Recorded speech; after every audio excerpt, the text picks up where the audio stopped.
Voilà, bonjour à toutes et à tous, très heureux de vous retrouver en ce lundi 25 janvier à l'occasion de cette nouvelle émission Vitamine SDV, ces vitamines spirituelles que nous vous proposons du lundi au vendredi à 7 heures.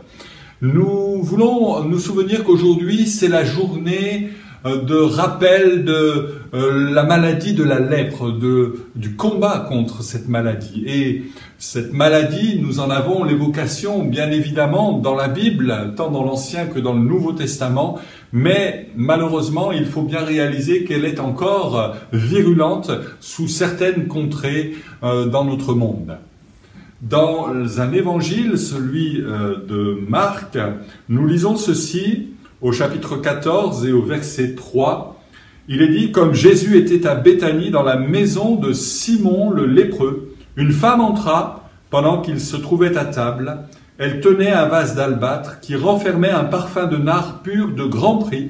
Et ayant rompu le vase, elle répandit le parfum sur la tête de Jésus. » Cette femme, on l'identifie bien souvent, un autre évangile le fait, à Marie. Marie, sœur de Marthe et de Lazare, que Jésus avait quelque temps auparavant ressuscité d'entre les morts. Nous sommes à une semaine de la date de la Pâque fatidique où Jésus sera livré en spectacle dans la réalité de la mort la plus ignominieuse de l'époque, la mort par crucifixion.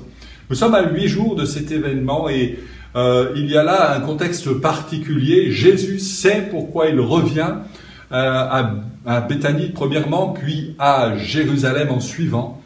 Il sait que c'est pour donner sa vie en sacrifice pour l'humanité entière.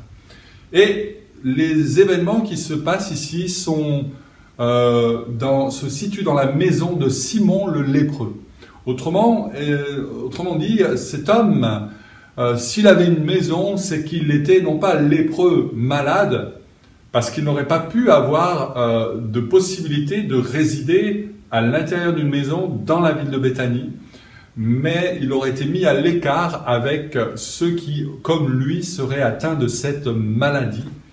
Et il vivrait un petit peu au crochet de ceux qui voudraient bien, de temps à autre, faire un détour à l'endroit où se trouvaient ces lépreux pour leur apporter une maigre pitance à distance, sans bien sûr les approcher et les toucher encore moins.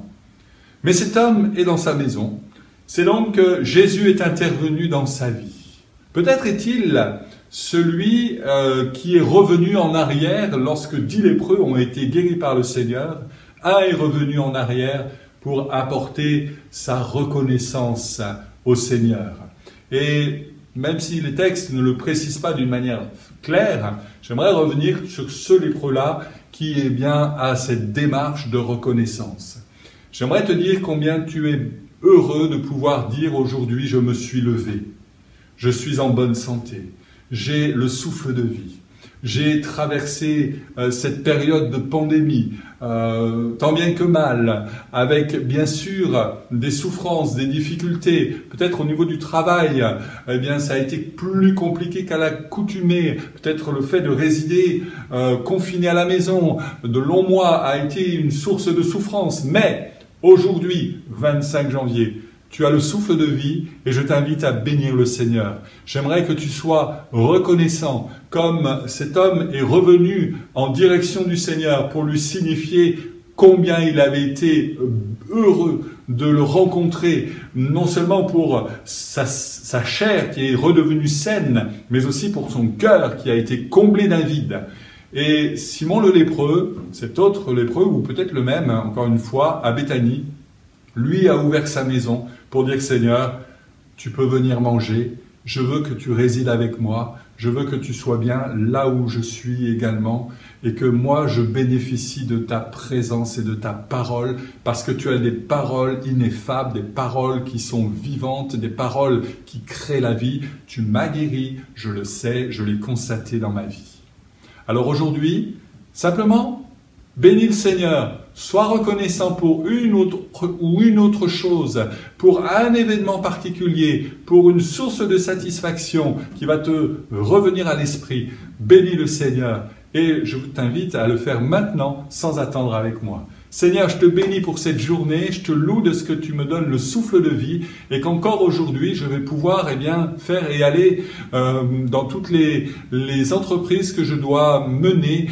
Merci Seigneur parce que tu es avec moi, tu es mon bouclier et mon bon berger tout à la fois. Que ton nom soit béni Seigneur. Amen. Bonne journée.